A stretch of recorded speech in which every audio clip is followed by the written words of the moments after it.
Imagine walking into Old Trafford on a cold Tuesday night. The crowd is tense, the midfield is exposed, and opponents are carving through the centre of the pitch with ease. For the past few seasons, Manchester United's engine room has been a recurring nightmare, a place where world-class veterans came to slow down and tactical systems went to die. But right now, as the theatre of dreams desperate for a saviour waits, a shocking €50 million gamble has just been finalised. A 22-year-old Brazilian powerhouse, once deemed the crown jewel of Chelsea's youth revolution, is packing his bags for Manchester. His name is Andrey Santos, and he is about to become the most scrutinised young midfielder in world football. Is he the missing tactical jigsaw piece, or is this another costly panic buy in United's chaotic modern history? Let's break it down. The news hit the football world like a thunderbolt. Manchester United has officially agreed to a €50 million package with Chelsea to secure the services of Andrey Santos. The deal structure is precise: €48 million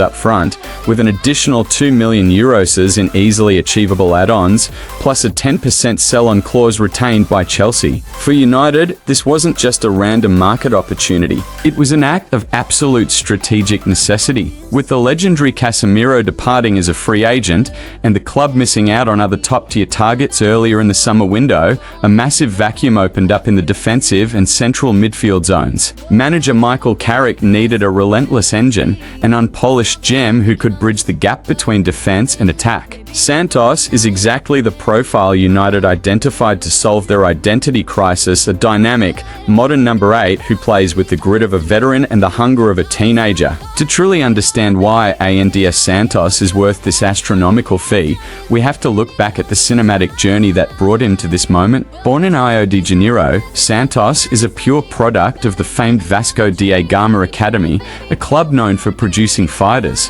When Chelsea snatched him up in January 2023, the raw tools were obvious. However, his European awakening didn't happen in London. It was forged through adversity. After a tough, quiet loan spell at Nottingham Forest, he was sent to Strasbourg in France. It was there, in League One, where the boy became a man, netting 10 goals in a single stunning season and proving his immense tactical adaptability. Physically, he stands at a sturdy 1.8 meters, possessing a remarkably low center of gravity that makes him incredibly difficult to shrug off the ball. He is a right-footed central midfielder who operates primarily in the half spaces, combining typical Brazilian flair with an aggressive, European-style work rate. His mentality is defined by an absolute refusal to lose, a trait that earned him the captaincy of the Brazil under-20 national team and a fast track into the senior Celio squad. When you look closely at his individual tape, his profile becomes even more fascinating. On the ball, Santos operates with a deliberate, smooth composure. He doesn't panic when surrounded by an opposing press. Instead, he uses subtle body feints to protect the ball and carve out passing lanes. His distribution is highly efficient, capable of playing short, rhythmic lateral passes to keep the team in possession, or suddenly launching an incisive forward ball to break defensive lines. Defensively, he is an absolute warrior. He loves the duel. Santos averaged incredible numbers in ground duels and midfield pressing sequences during his recent top-flight campaigns. However, this defensive aggression is a double-edged sword. He plays on the edge, meaning his tackling can occasionally border on the reckless, leading to a high volume of yellow cards. Yet, what makes him truly special is his extraordinary movement without the ball. He possesses an elite, almost striker-like instinct for timing late, blind side runs into the penalty box. He smells where the second ball will drop, allowing him to pop up in scoring positions when defenses are completely focused on the primary attackers. So, how does Michael Carrick deploy this new weapon in the tactical theatre of Old Trafford? For too long, Manchester United's midfield has suffered from a lack of balance. They either had defensive anchors who couldn't transition the ball quickly enough, or creative forces who left the back line completely unprotected. Santos bridges this structural divide perfectly. He is expected to slot directly into a dynamic midfield pivot or as the advanced number 8 in a three-man midfield. His primary responsibility will be to act as the primary destroyer and transition catalyst. By occupying the central zones, Santos can drop deep to aid the centre-backs during build-up play,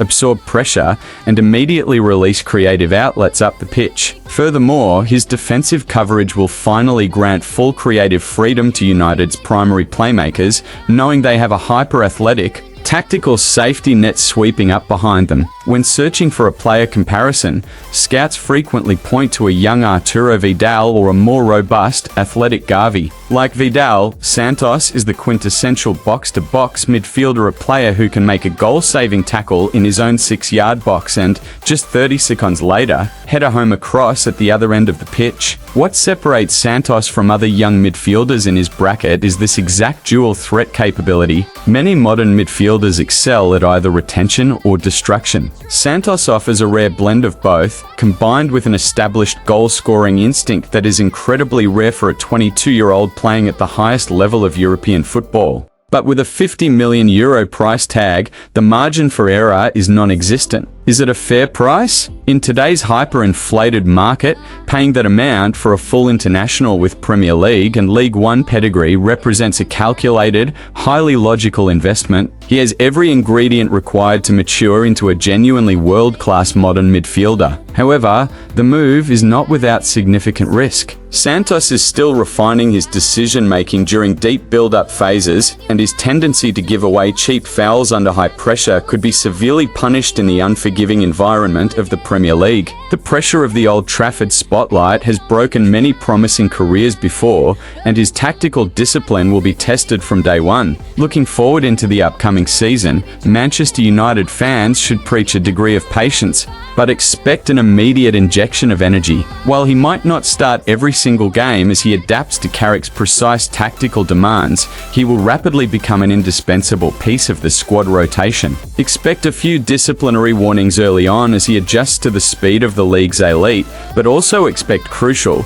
game-defining moments, particularly in big matches where his dual-winning ability and late box entries will provide United with a completely new tactical dimension. Long-term, if his development continues on this trajectory under Carrick's guidance, €50 million will look like an absolute bargain for a player destined to anchor United's midfield for the next decade. It is a transfer born out of urgency, but executed with a clear tactical vision. Andrey Santos is no longer just a top prospect. He is now the engine of a new-look Manchester United. What do you think about this massive transfer? Is Andrey Santos the man to finally fix Manchester United's midfield crisis, or is €50 million too much of a gamble for a young player? Let me know your thoughts in the comments below. If you enjoyed this deep tactical breakdown, make sure to hit that subscribe button, smash the like video, and share this with your fellow football fans. Thank you for watching, and I will see you in the next one.